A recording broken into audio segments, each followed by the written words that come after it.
become a nightmare. Signs of the time are on cardboard on corners in town, like a cancer that's silently spreading. There's an unspoken fear we're on our way down. We must take America back, Main Street to Wall Street, cities and states, Washington, D.C. Before it's too late, there's not long. We need leaders who lead us, not stick us and bleed us, then ransom our future and our children's, that's wrong. We must take America back as liberty weeps, our forefathers spin in their graves. Pray God will bless some way out of this mess. We must take America back. Lord knows they'll try to silence our voices. They'll pretend to be patriots, fighting for fairness for all, but they're not even fit to hold office. And what they believe doesn't fit with freedom at all. We must take America back, Main Street to Wall Street, cities and states, Washington, D.C. Before it's too late, there's not long. This is the National Intel Report. I'm your host, John Stadtmiller. I have Bob on the line with us. Hello, Mr. Chapman. Good afternoon, my son. How are you? Fine, thank you. Well, we've got a couple minutes in this segment. I've been promising to tell this story to the listeners since last Friday, and I held off until today from some advice from some friends that said, you know, this is better suited for Mr. Chapman on Tuesday. Last week, and how I'm going to do this, ladies and gentlemen, I'm going to protect the source on this information. And the reason I'm going to do that is because I was promised more information if and when it became available. And I'm not going to identify who it is or what major banking cartel they work for. I'm not even going to give you the day in which I learned this. I'll just say one day last week. Because the detail, I don't want to give out too much detail. I don't want people finding out who this guy was. You know, it might sound kind of screwy to say that somebody is a patriot and still works for the banking system. Everybody in this audience knows somebody that works at the banks somewhere, either as a teller or a manager or whatever. It's just been how we've been doing business for the past 100 years. This chance encounter with an individual, I just got my motorcycle out of the shop, a little flop that the insurance company had to pay out $6,000 for. Bless them. Thank you, Progressive. But the gentleman, as I was sitting at a refueling stop, commented on my motorcycle. Struck up a conversation with the man. And he was driving a rental car. Well, the likes I've never seen. It was a model that was made in Europe, not introduced in the United States. That's how the conversation started. And then we went into the economy about the big three, the automakers, Ford, Chrysler, General Motors. And I said, Henry Ford was one of those guys that understood almost 100 years ago. As a matter of fact, he wrote about it in a 4-volume set coming out of his Dearborn Independent about the international bankster gangsters. It was that important, those volumes of that information that he knew, and he had some pretty interesting friends. Burroughs, the naturalist, Thomas Edison, Harvey Firestone, and the likes. He kept some pretty interesting company. And I said, this man knew what the international banks were going to do to this country. He wrote a series of editorials just literally 6-7 years after the Federal Reserve Act took place in America. And I said, Ford didn't even need to borrow any money because they cleared their inventory off of the lots and out of the manufacturing sites. In other words, they kept everything close to the vest. This guy, he had a rent-a-car that I'd never seen before, and that's what started the conversation. I got to say that I've never had a conversation with an individual like this in my entire life. And I've talked to a lot of interesting people over the years. I said that looks like they're going to have to do a QE3. I said, rumor has it they're not going to call it QE3. The austerity programs are not working in Europe. And we'll talk about that today. I'm sure Bob has a lot of information on that. But I said they're stuck, aren't they? They have to do a QE3. All I got was a head nod. I said, my sources have told me that out of this housing bubble, which was created, the derivative bubble, of which they rolled over mortgages up to 20 times, commercial, residential, it didn't matter. If they could repackage it and resell it, that's what they did. I said, my sources have told me that this derivative bubble that they have created is between $1 and $1.4 quadrillion. Again, I got the nod. He then said something to me that just knocked me off my feet. He told me that their Harvard MBA grads are arguing whether the plug will be pulled on the economy in September or October. He said, I can tell you this, nobody's going to be doing any business come December. Now, there were other parts of that conversation that took place, but those are the high points of the conversation. And like I said, I've never had a conversation with an individual, let alone a stranger. I took note, first sized the guy up, had expensive clothes on, minus his suit top, tie was off, white shirt, dress pants, expensive shoes. I knew this guy, with what he was driving, it had to have been a rental car, and it was. But he was down from New York, doing some consulting here in Austin. When I had this conversation with this man, you can tell a lot about a person's eyes, their mannerisms, their speech pattern. You can tell a lot. I've never had a conversation like this in my life because he took me seriously and I took him seriously. I told him what I did and I gave him a card. I said I would urge you to continue listening to this network. And he said, I will contact you. I said, I will protect you as a source. I will protect you as a source. I'm not even going to mention what bank this is. I'm not going to give a whole lot of detail other than what I just gave to you, the listening audience. But I took this to be very, very serious, Bob. Very serious.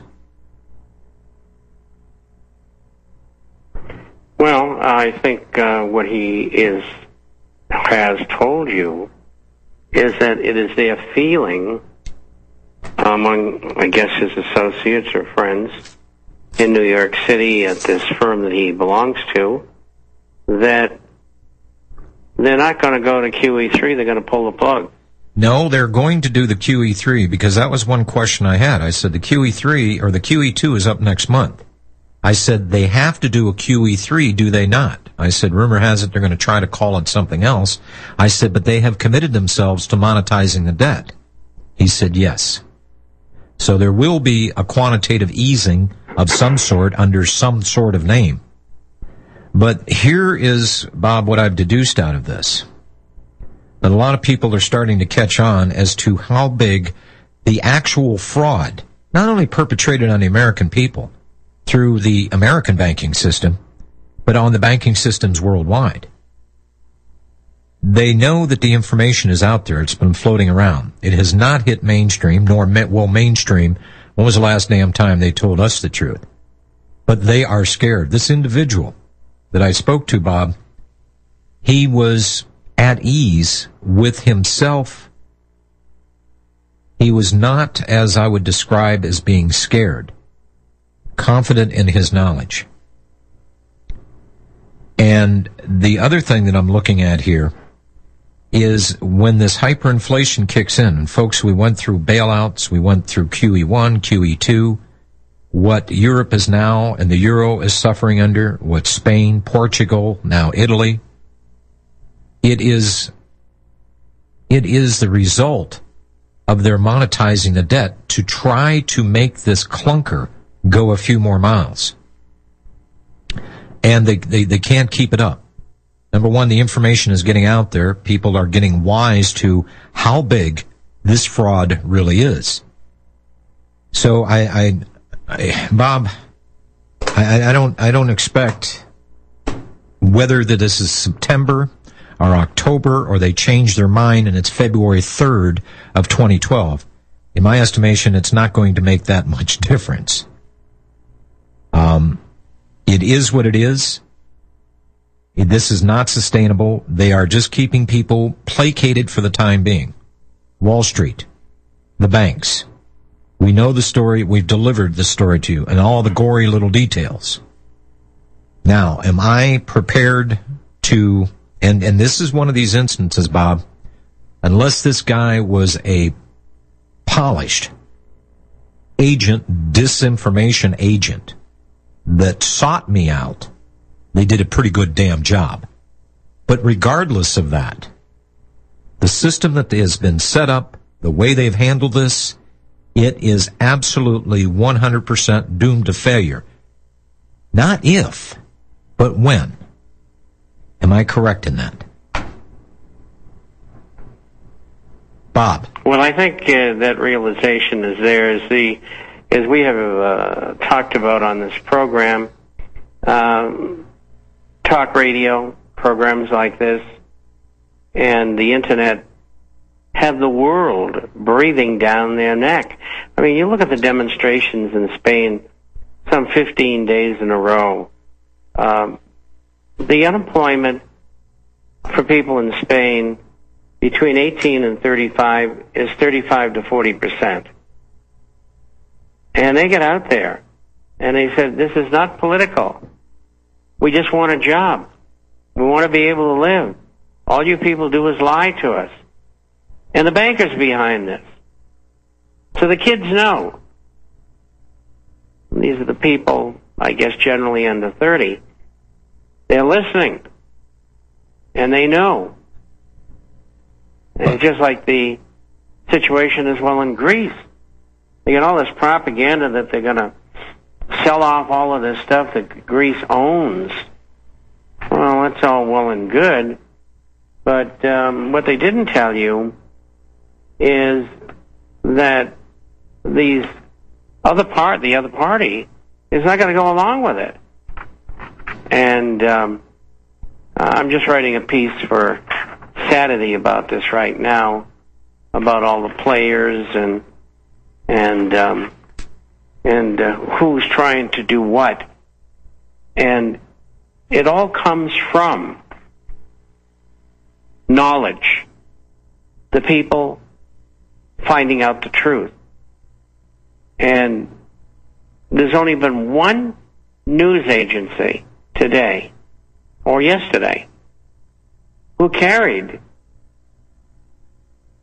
the exclamation, Greece's main opposition leader bluntly refused on Monday to back new austerity measures designated to tackle the crippling debt crisis, arguing they would only bring further recession, despite the European Union's insistence of what they demanded. Now, AP was the only one that carried it. The only one. We get every news service.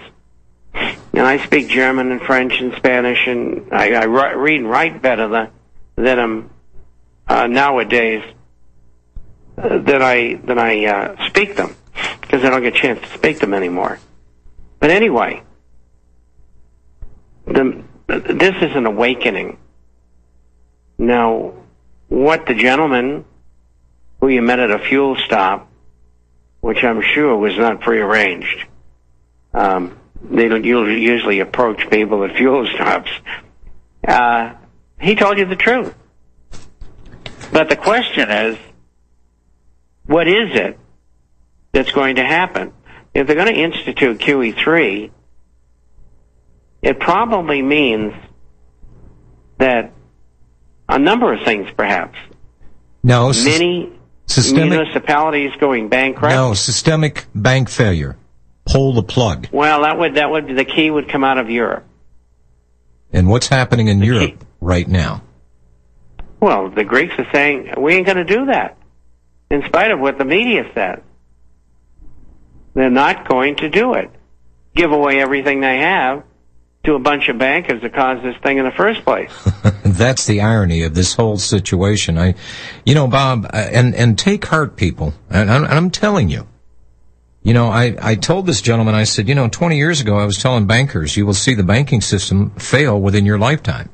Of course, that was the rantings of a lunatic, was it not? Mm-hmm. That's absolutely correct. I was at a box store today taking care of a problem that I had with a product that I'd purchased.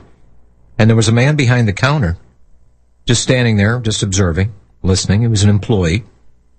He and I got to talking while the other guy's on the phone trying to resolve my problem. I was shocked and amazed of what the depth of this man and his knowledge. I said, where in the hell are you getting that information? How do you know these things? He knew about the banking. He knew about everything that I talk about on this program. I said, you listen to alternative media? He said, no, I don't. I said, well, you sure as hell didn't learn this on the mainstream media. How do you know these things? He said, I'm not a sleeping American. I know how to do research. So you folks out there that think that, being spoon-fed from the alternative media is the only awakening that has happened in this country, I got some real serious news for you. I was told just recently that the entire state Missouri legislature knows of the coming collapse. This is not being carried on mainstream media because they're too busy out there trying to pump as much as they can. By the way, Bob, I noticed here, dovetailing, I was told, by the way, even before Geithner made this announcement, that the government may have to dip into the 401ks. I had asked him specifically. I said, I hear that 401ks, retirement funds will be confiscated. Again, a nod in the affirmative. So I am telling you that from a source, right from the Big Apple, that had no reason to lie to me, didn't know me from Adam, told him what I did and what I was concerned about, and I threw everything at this man that I knew how to bring up in a conversation.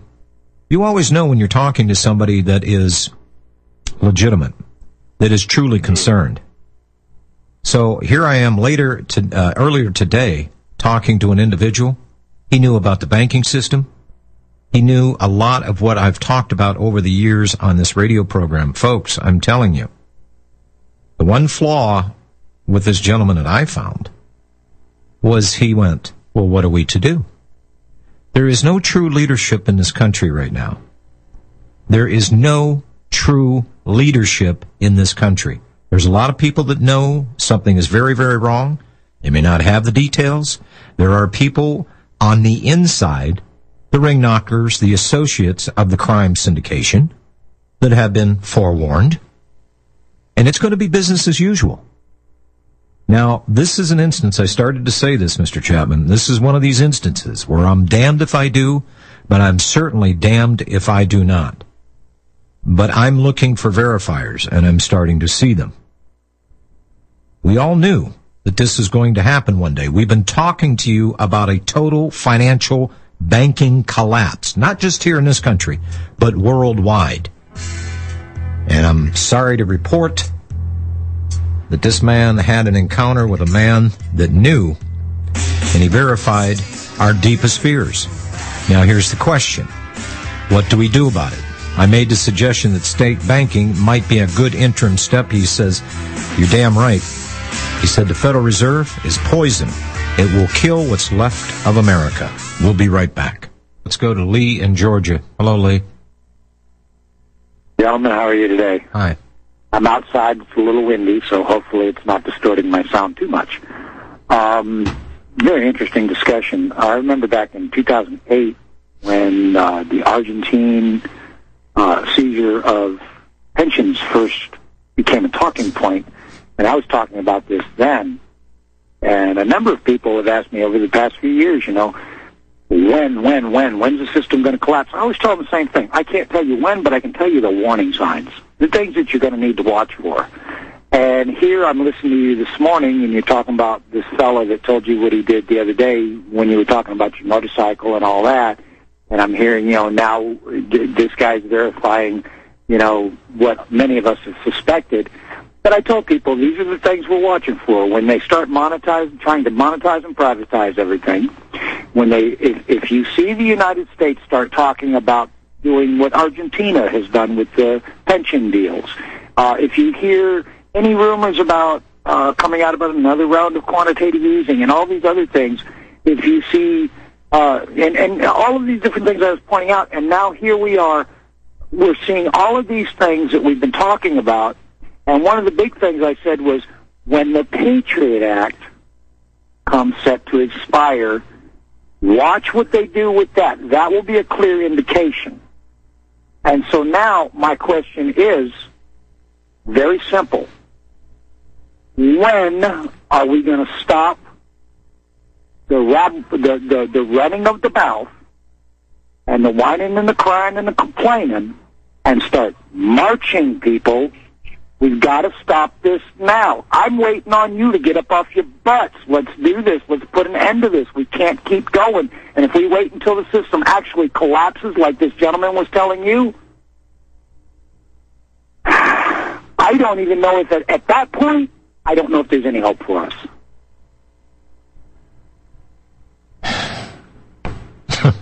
What do you say after that, Bob? Well, I think we found out in the last election it's very difficult to penetrate a paid-off Congress. And boy, are they paid off. So, yeah. God. Yeah. And so the bottom line is it's going to go all the way to collapse and revolution.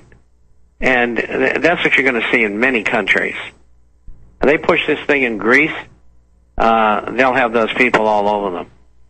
This guy, Samos, who's in the opposition party, he's a Harvard graduate, so he's no dummy.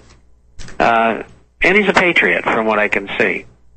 And he said, no, we're not going to do that. So, do the bankers going to want to go head-to-head with the entire population? I don't think so. Is the military? I don't think so. No. This could be a linchpin in Europe. And the debt in the United States, the Federal Reserve, in September, October could be the linchpin in America. I wrote last May, I said the second half of this coming year, everything's going upside down. And the price of gold and silver are going to go crazy. And I've been right, unfortunately, again and again and again. And that's where we're headed, and the gentleman's correct. All right. Appreciate Well, my thing is, and I agree with you 100%, but my thing is, I'm at the point right now where I really don't care what happens in Europe anymore. I don't care what happens in Asia anymore. I don't care what happens in the Middle East anymore. I don't care about Canada. I don't care about Mexico. I care about the 48, the lower 48, the upper one, and the lower one. That's what I care about. Anything beyond that doesn't matter. I don't care. They do what they want to do. We've got to stop this nightmare here. And if we don't do it, I told everybody, from the moment this goes down, we'll see within a year there's going to be complete collapse. And if we don't stop it before the collapse, I don't know, Bob, John, do you see see us being able to get out of it if we go into a full-blown collapse? Let me add something here that was discussed with my source. I said to him, look, do you think these fusion centers, I said, you're right there in Austin. There's a fusion center. There are some 40 or 58 fusion centers. There's one in every state. Some have duplicates. I said to him, you know what these are for. This is not for Al-Qaeda. I said, that was a CIA-run operation right from the get-go. Again, I got a nod. He said, look, when the Boston Celtics win a damn championship and the fine folks start burning and looting and doing all that other stuff, and I looked at him and I stopped and I said, you mean the culturally and the economic disadvantaged in cities such as Detroit, Cleveland, L.A., so on and so forth? I said, that's what these centers are for the command and control of the police and anybody out there with a shiny badge and a gun that heretofore had authority within their own jurisdictions. They are now going to all be federalized. I'd also gotten another call from another source. They have seen with their own eyes the United States police force patches, not drawings or renderings, actual patches being made.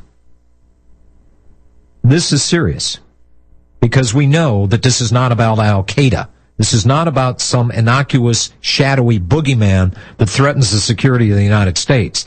This is in place when martial law is declared because of a financial collapse. End of story. And I'm with you, Bob. Bob, I'm disappointed in the alternative media that they have their heads buried so far in a dark, dank, stinky place that they pick and choose their little agendas and their talking points. We're talking about something we have never seen in this country before. A total collapse with 300 million people, and there's a lot of them out there that don't even know what the hell country they live in or what language we speak. What do you think the response is going to be from them? You will see martial law in this country. No doubt. You know, I agree with you, but I don't know how long it will last or how long it will be effective. That's going to depend on how many friends we actually have with the shiny badges and the guns, and how many in the United States military that know what the hell's going on. Bob, I got these... Well, most of them do know what's going on, let me tell you. 10 years ago, Bob, I was getting calls from full bird colonels. We were on shortwave. The signal was going around the planet. I was starting to get calls from command staff. I had a conversation with a one-star general. He says, what would you do? I said, are you asking me for career advice? I said, I'm not going to do that. I can only tell you what I would do if I were in your position. I'd keep my nose to the grindstone. I'd accept my status, being elevated in rank, whatever. I'd keep my head down, and I'd stay busy. But when the time comes that you know what your duty and obligation to this country, its people, and its form of law and its constitution, you're going to know what to do. I told him, just in case you don't, you take all of your men, material, everything you can lay your hands on, and you hit the road. Because there's going to be millions of us out here in this country that will stand for the law, stand for the Constitution. See, here's the thing. A lot of people, even educated people, understand what our Constitution is. But in their minds, they've been thinking like they're the bad people. Folks, quit walking around with your tail between your legs and your eyes cast down to the ground. Stand up. You're in the right. You have the law. This is a coup. This is an ultimate takeover and takedown of America. Are you going to stand with her? Are you going to stand and watch her wither and die? There's your bottom line. It's either a yes or a no. Let's take this break. We skipped the first break of the hour. To our affiliates, you can understand why I skipped it. I hope you stayed with me, but if you played the commercials, we understand. Thank you for your call, Lee. 800-313-9443. We'll keep rolling the calls, keep putting out the information, and I'm going to go like a damned Roman candle, burning it at both ends until the day we cannot.